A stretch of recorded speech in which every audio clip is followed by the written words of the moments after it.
What's up, y'all? I just came from the gym. Had me a good workout. Today is Tuesday, so it's arm day. I had a struggle when I was working out. I was laying down and I was doing chest press. It's arm and chest day. But I was doing a chest press with two 20-pound dumbbells. And when I was pressing, it was really hard. I don't think I normally press 20-pound dumbbells, but whatever. It was really hard. And I was pushing through and I was trying to complete the set, but then I was like, I'm done. I'm not going to do this set. It was really hard, really heavy. So I put the weights down, but then I started thinking about it. And then I was like, it was really hard and I was approaching muscle failure, like my arms were shaking. I was pressing like this, but I wasn't quite at muscle failure yet. So I could have went further. So I really stopped before what my limit was. So I went ahead and I picked the weights back up and I finished the set. It was only five more that I need to do. So I finished the set. But after I finished that set, that's when the Ruach started ministering to me about um he that began a work in you shall perform it, or he that began a work in you shall complete it. I was thinking about that because I thought about how I was growing. That's another reason why I like working out. I don't just work out for physical reasons. I work out for mental reasons. It's all connected. Physical, mental, spiritual is all connected, and emotional. I work out for all those reasons together to like grow myself holistically. So I was thinking like, man, normally I would have just, stopped the set. But I was like, no, like I pressed through and nobody had to tell me. Nobody had to encourage me. I decided to press through, complete a set. Nobody's watching me. Nobody knows how many I have to do. Um, I did it. I decided to do it and I completed this set, even though it was really, really hard. And I even, I was in there like I had to grunt through it. That's how difficult it was. But I finished it. Sometimes like you lifting a weight, same in life. Sometimes you doing something and it feels impossible. It feels like there's no way I can finish this. Like, let me just preserve myself and stop. But I went ahead and pushed through like I'm gonna keep going. And when I finished it, I'm like, okay, that wasn't even that much. Like, why was I tripping about that? That's how it is in life. So I'm thinking about Philippians chapter 1 and 6. He that began a work in you shall perform it. So the Ruach is like, when it comes to your life and your purpose, I created you, right? I'm the one told you to do everything that you're supposed to do. All the things that I have for you to do, I've instructed it. I've ordained it. I put that in you. So why would I not help you get there? Why would I not take you there? That doesn't even make sense. Why would I purpose you to do something that you couldn't do? Doesn't make sense. You don't have to do it on your own. I've heard that a lot, but like what does that mean? Like that's how I felt. What does that mean? I'm understanding that now. That how you know something? I feel like we could I feel like we can know something deep, but the knowing has to grow. So you can know something deep down inside, but it's like it has to break forth. You know what I'm saying? Like a seed in the ground. Like a seed can be in the ground. The seed is there and it is growing. The sapling is coming up while it's in the dirt, long before it breaks forth through the surface of the soil. That's how I feel. Like that seed was already there. I already knew that deep down, but it wasn't up here yet. Like it wasn't what's the proper term of, I don't know, something about levels of consciousness. It wasn't all the way up there yet. Okay, whatever that is. I broke through. So I was thinking about how he's opened doors in my mind. And I've experienced that. I've experienced where suddenly I just knew something, or suddenly I just understood something, or suddenly a barrier wasn't there because he unlocked the door in my mind. And I know that he did it. You know why I know that he did it? Because I had no resources in my hand or way to unlock it. Like how did I just suddenly know this? Or how am I just suddenly able to do something I normally could not do? For example, um, let's say that you struggle with fear. Let's say you struggle with fear, okay? And maybe normally you don't want to talk in front of people, speak in front of people, be yourself completely in front of people. And then suddenly you just can. Like, where does that come from? Like, you know that normally you would be afraid. Normally you would feel uncomfortable, but this time you're just not. And it's like something just clicked. That's a breakthrough. Okay? Like that sapling breaking through the soil, through the ground. That's Yah. And the way that we get there is by the things that he works into us and the experiences that he give us to walk through. That's why we can't escape the walk that we have. That's why we can't escape difficult experiences, because those are literally the way that he's unlocking you. So like, if you ever seen the inner workings of a lock, you stick the key in and you'll see that there's whatever these the pieces of metal are, some are going this way, some are going that way, this way, that way. And then when they all open up, you can turn the key and unlock it. So that's how it is when we're walking in our lives. Like, it's things going this way, things going that way. We don't really know what's going on. I don't see what this got to do with elevation. I don't see what this got to do with my purpose. How does this get me to where I need to go? The thing that's going on in my life actually looked like it just knocked me off my stand and made it impossible for me to ever get there. I feel like I just took 100 steps back. I feel like I'm in a pit, in a ditch, in a trench. So how is this going to get me where I'm supposed to go? And then suddenly everything's just open. And then the key turns and it's unlocked. And that's how it is for our minds. Only he can unlock your mind. Only he can open up doors in your mind that are locked. The things that you've been trying to do, you keep trying to do this and it keep failing. You keep trying not to do that and it keeps happening anyway. But it takes him to unlock doors for you to walk through. And the doors are not outside of you. Like, a lot of times we struggle, and we struggle with things outside of ourselves. We think that the answers to ourselves lie in somebody else's hands. We think it lies outside of us, but truly it's inside of us. We just need him to unlock these doors in our minds and in our hearts. And then when he unlocks the doors, everything else will line up. And these door unlockings is what's leading to your breakthrough and you being on the path of purpose, the path of fulfilling your assignment. And on that path, there you will find peace. No more chaos, trying to figure things out. Joy. You're joyous all the time. You have peace all the time. You're content. You feel purposeful. You feel powerful. You feel useful. And then you're blessed, and all your blessings begin to fall upon you. They begin to chase you. Like the word says, like, blessings will chase you down. So this is what I'm thinking about. Or I'm thinking about this, all this that I'm telling you, this is what I'm thinking about while I'm finishing this set. How is Yahuwah who opens those doors? So here's what I learned. So before it was theory, that word that I just told you, Philippians 1:6, he that begins a work in you shall complete it. That was theory. It was theory. But now I know it to be truth. I know it to be truth. Now, don't get me wrong. I'm not saying, oh, Yah's word is not true. No. I'm saying to you,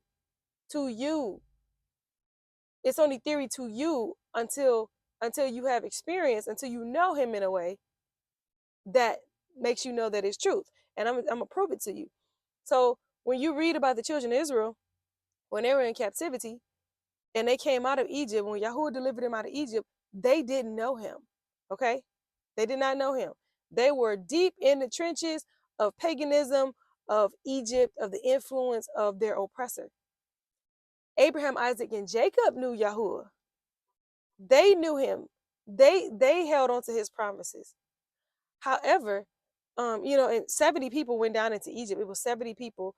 It was Jacob, all his children. That was 70 people who went down into Egypt.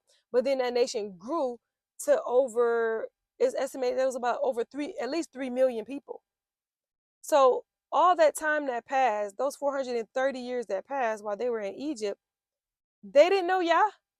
They didn't know nothing about him. All they knew is something about what, my ancestors said. but they didn't know him intimately. Abraham, Isaac, and Jacob had visitations from Yahuwah. Abraham, Isaac, and Jacob had promises from Yahuwah. He was talking to them. He was fellowshipping with them. Like Abraham literally even had like an encounter where the angels were sent into his tent. And I don't know. I actually kind of think it may have been Yahushua too, but they came to his tent and actually broke bread with him. This is when he received the promise about Sarah, about him having a child, about Sarah becoming pregnant. But anyway, that's how well they knew him. They actually knew Yah. Those who were in captivity didn't know Yah. And when Yah brought them out of bondage, he didn't say, "Oh, hey, I'm the God of your ancestors. Y'all go ahead and bow down and worship me." He didn't say that. He was like, "Y'all come out here, bring my people out here, and I'm gonna take y'all to the wilderness." He wanted to get to know them. And how did he get to know them? Through experience, through allowing them to go through things that so that they can see that they needed him. So they were hungry. He gave them food. They knew him as a provider. When they were bitten by these snakes, he gave instructions on how they can be healed. They knew him as a healer. When Moses parted the Red Sea, and they didn't know where they were going to go. They were literally caught between a rock and the sea. They didn't know where they were going to go. When he opened up the Red Sea and allowed them to walk through there, they knew him as a deliverer. They knew him as a deliverer from when he brought them from Egypt. They knew him as a deliverer, as a healer, as a provider. They also knew that he didn't play no games. They started understanding that he meant what he said. They understood him, that when he gave an instruction that you disobey him, that it was going to be a consequence to that. They started getting to know him in a very personal. They're like, wow, like he don't play, but he's also loving. They also knew him as their guide, because he was a pillar of fire by night and a cloud by day to lead them, and they followed it to lead them to where they should go. So and then when they had to fight against their enemies, he went out before them. So they knew him as the one, as the host that went out before the army, and they were victorious as long as they were obedient to him. So this is how they got a chance to know them, got a chance to know him.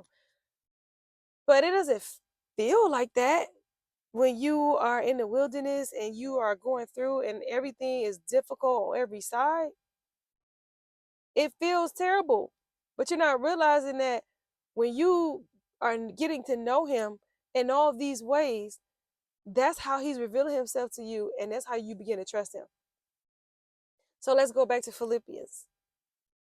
It was theory to me at one point that he that began a work in me will complete it. That was theory. I mean, yeah, we know that it's truth. You know what I'm saying? And it's important that we admit this. It's important that we admit that we do not believe all of the word at the same time. We accept it, we receive it, but not necessarily believe it. Belief is conviction. That means you are convinced. I'm convinced. So when I read the word of Philippians, I never thought it wasn't true. I was like, oh, that's true. I know that's the truth. I know the truth because that's Yah's word.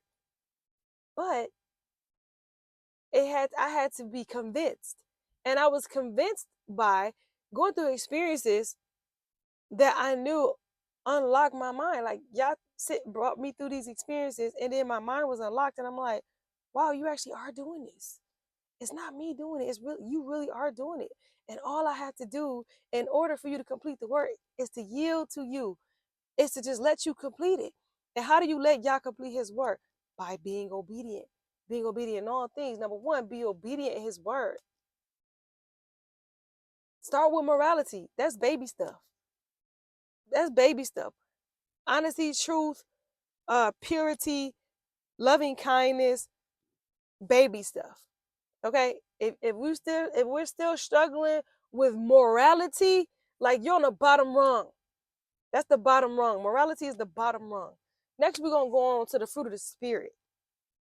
You do the fruit. You do the first. Now we got down. Okay, I'm done with the lying, the cheating, the stealing, and the committing adultery and the worshiping false god. Okay, I'm done with all that stuff. Okay, now we're gonna go on to the fruit of the spirit: love, joy, peace, goodness, faith, meekness. Right? We're gonna go on to that. We're gonna do that.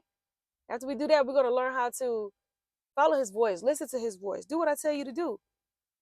Yes, I want you to do the things that's in the Word, but I also want you to do the things that I'm speaking to you today. Like I said, stop eating that sugar.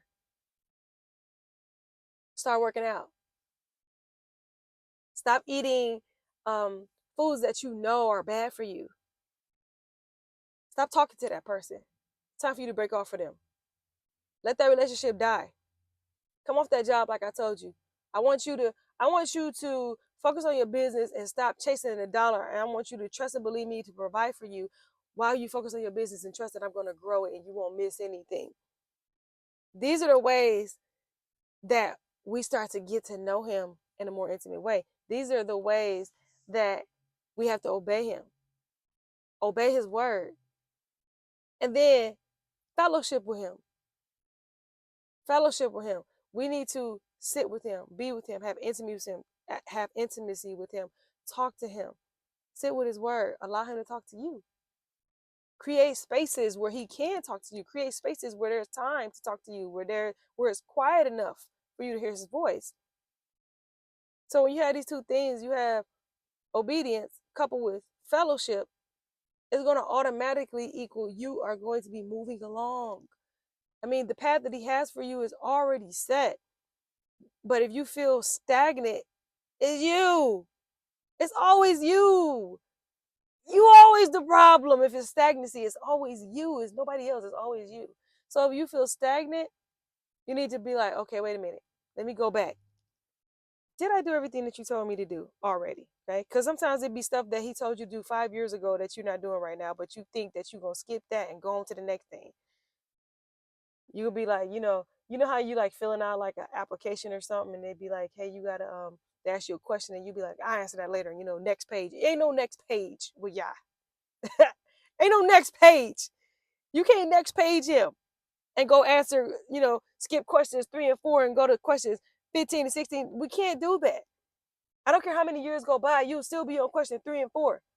But you think you trying to do question 15 and 16, and you think you are just because years and time went by, but you realize, oh, He's still waiting on me to answer these questions. You know how you can do some applications, and then you try to go next page, or you try to put continue, and then they put the red letters, and they'll be like, no, you need to answer this question. You didn't complete the application. You didn't complete this page, and they won't let you go on. That's how y'all is. He's like, no, you're not going nowhere. Like, do that thing I asked you to do. I don't care how small it is. I don't care how small it is, because if he tells you to stop doing one little tiny thing, if He say, hey, I want you to stop eating meat, I want you to stop eating sugar, I want you to stop eating things that you know contain poison. If you can't do that, how you gonna lead His people? How? I'm talking to myself. If you can't do that, how's He gonna trust you to lead masses of people, but you won't even obey Him in a tiny thing? He about to release you. You lead His people to the ditch. You lead them back into backwardness. You lead them into sin, foolishness. So you have to do everything that He asks you to do. Do everything that Yahuwah has asked you to do. Continue to fellowship with Him. Prayer, reading your word, like creating space, keeping the space, fighting for that space. Like what I think about my prayer life is the backbone of my life. I can't like I can't deal with human beings if I haven't prayed. Like I can't. I've tried and it didn't work out. I can't. I can't deal with me if I haven't prayed. I cannot. Like my life be super crazy, crazy. Like mega crazy. I can't do it. Like literally borderlining stepping into insanity from not fellowshipping with Him, from not sitting with Him, and just enjoying Him. So do those things. Know that. Philippians chapter 1 and verse 6. He that began a work in you shall perform it. He's gonna complete it. But you gotta do your part. All you gotta do is obey and fellowship. Because you are the animation of Yahuwah. You're his animation. His breath is inside of you. He's doing work through you. He's just using your bodysuit. You know what I'm saying? Like animation. You his animation. The work will be completed. That's all for me. I'm sharing it with you, but it was for me. It was given to me first. That's all I had to tell y'all. I hope y'all have a good day. My name is Katila Usri. I am a distributor of wisdom for Yahuwah. I speak it, I write it, and I model it. Y'all have a great day.